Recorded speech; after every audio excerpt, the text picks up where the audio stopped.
إلهي وقفت دموعي تسيل وقلبي ببابك باك ذليل، فذنبي كبير وزادي قليل، فمنا علي بعفو جميل. إلهي وقفت دموعي تسيل.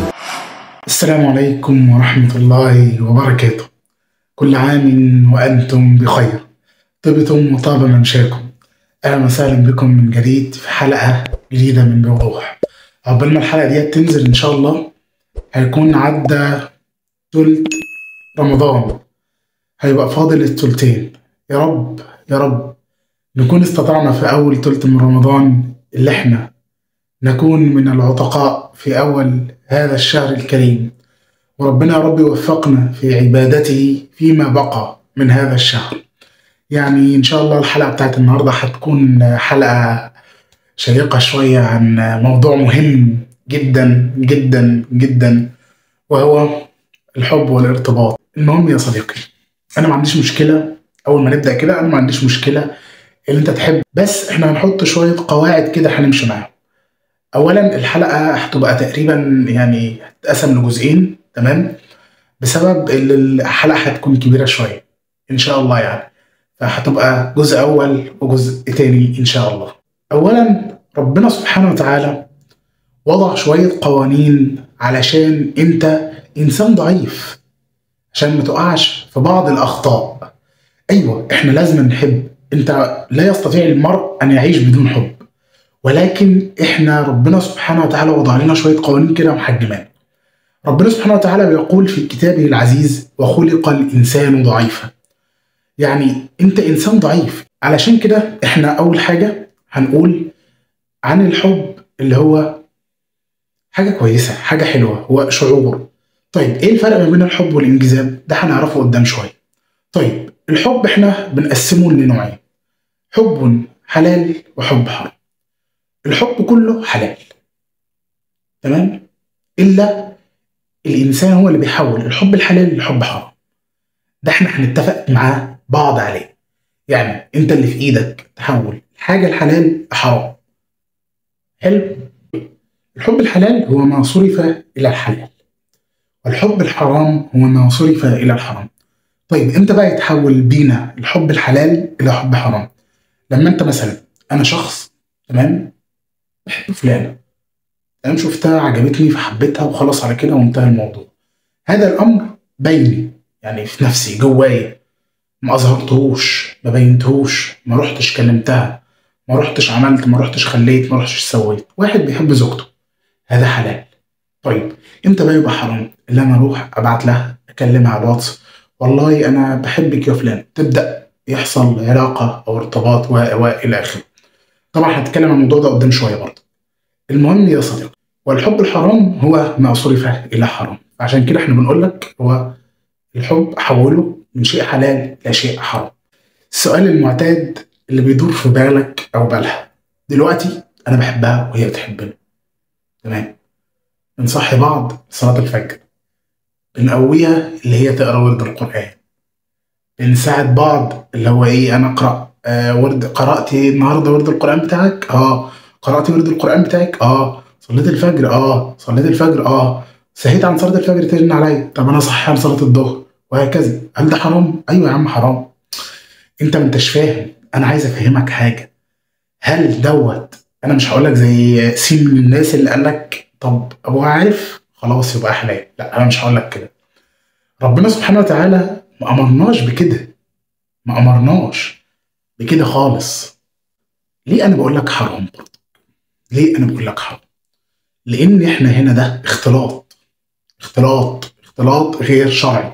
عشان كده احنا قلنا حرام. هل دوت ربنا سبحانه وتعالى امرنا بيه؟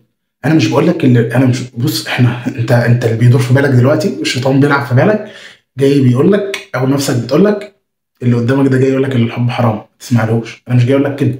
النبي صلى الله عليه وسلم كان بيقول ويفتخر بدوت، يقول عندما يسأل من احب النساء قال يقول عائشه.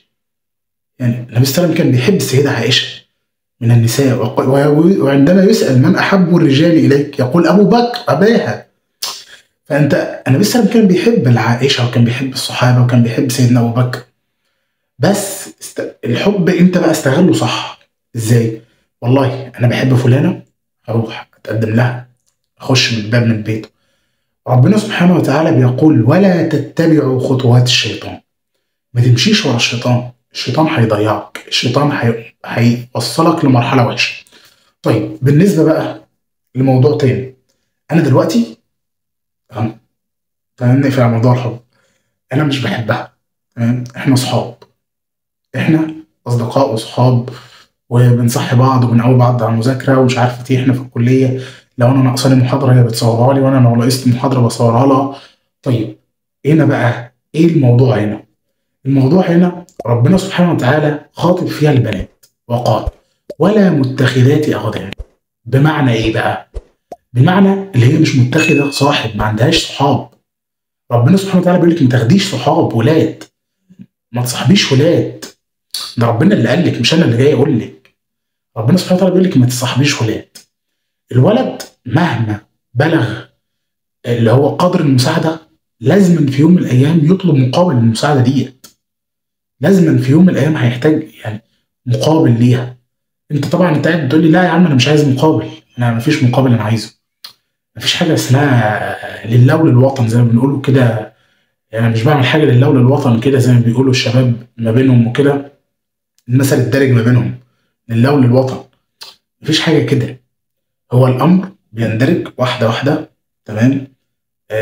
محاضره 2 3 مش عارف ايه، طب صحينا الفجر، طب انت بتصحى الفجر بتذاكر الفجر، طب صحينا ذاكر معاك، طب مش عارف نعمل اسئله ونحلها مع بعض، ابعت لي الاسئله انت عاملها، ابعت لي مش عارف ايه. كل دوت بيودي لسكه واحده اللي هي سكه الحب والارتباط غير الشرعي. الله سبحانه وتعالى بيقول ولا تتبعوا خطوات الشيطان. طب الموضوع ده رايح بينا على فين بعد كده؟ رايح بينا والعياذ بالله على الزنا، صور تتبعت هنا، صور تتبعت هنا، والامر دوت بقى عادي تقريبا.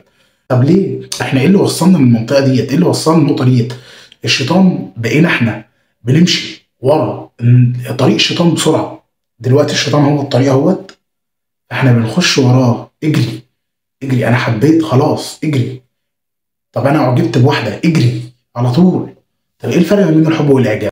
الاعجاب هو اللي انا حسيت بانجذاب من اول نظره، تمام. اما الحب ده حاجه طالعه من منبع من جوايا كده، احاسيس من جوه. طيب احنا في مثال ذكرناه تقريبا من شويه اللي هو لو انا حبيت واحده من بعيد لبعيد والكلام ده ومفيش اي تجاوزات حصلت والكلام ده، هل انا عليا اسم ولا عليا ذنب؟ لا يا عم انت مش عليك حاجه، انت راجل في الامان وانت بنت في الامان، انت في الامان لسه في السيف زون، قلبك مش ملكك، انت ما بتقدرش تتحكم في قلبك. لذلك ده يعني النقطه ديت كده، الامر ده كده في الزون الحلال. لو حصل بقى اي تمادي منك من هنا او تمادي منها هي، يبقى انت دخلت في الزون الحرام، الحب الحرام. حاول على قد ما تقدر ان انت كشاب تكبت نفسك، تكبت مشاعرك، اللي هو لا انا والله مثلا حبيت سين من الناس، خلاص انا عارف ان انا غير قادر ماديا ان انا اعمل ارتبط بالبنت ديت واروح اتقدم، لا خلاص انا اصبر لحد ما ابقى قادر ماديا واروح اتقدم واروح اطلب ايديها. يعني ادخل البيت من بابه، بلاش تبقى عامل زي الحراميه، ما تبقاش عامل زي الحراميه اللي هو بينط من الشباك، بلاش الوضع ده. احنا المفروض نبعد عن الوضع ده. ما تجيش تقول لي بقى ايه انا عارف نفسي، انا هننجو يا عم، انا مفيش اي حاجه هتوقعني، انا راجل هكلمها هي تكلمني، بس مش هنقع في حب ولا في ارتباط ولا علاقات والكلام دوت ولا اي حاجه غلط. انا راجل عارف نفسي، انا راجل قوي قوي، راجل ماسك نفسي كده واعرف اتحكم في مشاعري واعرف اعمل اي حاجه اقف قدام اي حاجه. الله سبحانه وتعالى بص الايه دي بيقول لك ايه؟ وحسبوا الا تكون فتنه فعموا وصموا ثم تاب الله عليه. مفيش حاجه اسمها انا هنقف عند كده. هنقف عند كده بمعنى ايه؟ اللي انا مثلا مش هتعدى حوار الصلاه، مش هتعدى حوار المذاكره. انا عايز اقول لك ان انت هتعدي المرحله ديت. ليه؟ لان ديت فطره في الانسان. ربنا سبحانه وتعالى جعل ان الرجل ينجذب للانثى والانثى تنجذب للرجل. فده فطره في الانسان. فانت ما تقوليش ان انا مثلا هكلم فلانه بدون يحصل ما بيننا ارتباط او يحصل ما بيننا كلام حب و الى اخره. انا فقط هصحيها لصلاه الفجر وهي تصحيني لصلاه الفجر وخلاص على كده، هنكتفي بهذا الامر. يا حبيبي الامر عمره ما هيتم واقف عند كده. الامر هيتجاوز هذا المدى. الامر هيتجاوز الامور دي امور مبدئيه، بس الشيطان بيحاول يهيئها لك كده، يسطب لك عليها مخك علشان تعرف اللي انت ايه، تعرف تكمل بس لحد ما توصل لنقطه كل العالم بيحذر منها، اللي هي نقطه ولا تتبع خطوات الشيطان. انت ما تمشيش ورا الشيطان. الناس كلها بتقول يا جدعان ابعدوا عن العلاقات المحرمه. طيب ابعدوا عن العلاقات الغير شرعيه. طب ليه علاقات غير شرعيه؟ لان الشرع حرمها، في منها مفاسد كتير. هنخلي مفاسدها للجزء الثاني ان شاء الله في الحلقه. في وراها مفاسد كتير، في وراها اضرار كتير للمجتمع، في وراها نتائج غير ساره ليك انت وليها هي ولعيلتك انت لعيلتها هي. شوف الامر كله مش بيقع على ان انا بحب فلانه وفلانه بتحبني. الامر كله مش بيقع ان انا بكلم فلانه وفلانه بتكلم. في عواقب ورا كل ده، في عواقب. طب ايه هي عواقب الموضوع ده؟ احنا مش هنطول عشان الحلقه ما تبقاش طويله جدا، هنقسمها جزئين ان شاء الله. تمام؟ انا هكتفي لحد هنا في الحلقه ديت. ان شاء الله الحلقه اللي بعديها يعني هتنزل بعديها بيوم، يعني انا هحاول ما اخليهاش يعني مثلا ديت نزلت ان شاء الله يوم الاربعاء، هخلي التانية تنزل على طول يوم الجمعه باذن الله. هحاول اخليها تنزل يوم الجمعه باذن الله على طول.